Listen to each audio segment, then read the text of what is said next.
মঞ্চে উপস্থিত আছেন ঢাকা মহানগর বিএনপির যুগ্ম আহ্বায়ক সেলিম ভাই এবং আপনারা যারা আছেন সবাইকে শুভকামনা জানিয়ে আমি আমার বক্তব্য শেষ করছি। বক্তব্য শুরু করছি। সংগ্রামী ছাত্র বন্ধুগণ,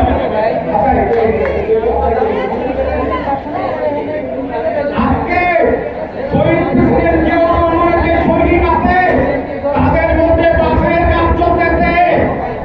যারা 8ই আগস্টের পরে বিএনপিতে যোগদান করেছেন তারা আস্তে আস্তে নাই হয়ে যাচ্ছে।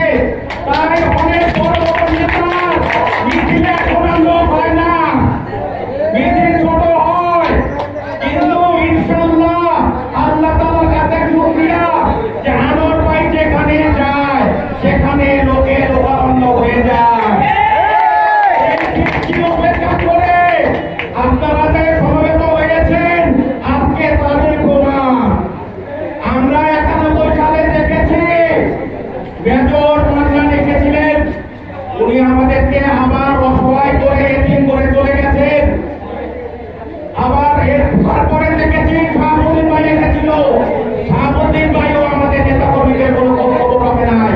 দুঃসময়ে উনি ছিল না, কিন্তু আল্লাহ তাআলা আমাদেরকে একটা নেতা দিয়েছেন ঢাকা মহানগরে আনোয়ার ভাই, যার ঘরে দরজা কখনো বন্ধ হয় না।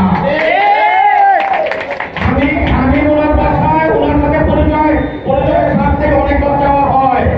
উনি সবাই একদিন দেখেছেন যে মানুষের যে অসুবিধা সেই অসুবিধাগুলো উনি শুনেন, তারপর সমাধান দেন।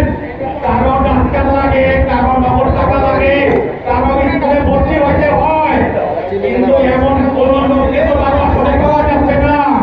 আমরা তো আমার ভাইকেই পাচ্ছি যার কয়েকজন আর বেশজন নেতা কর্মীদের ভিড়ে একাকার হয়ে যায়। এর জন্য সুধীমণ্ডলী আপনাদের কাছে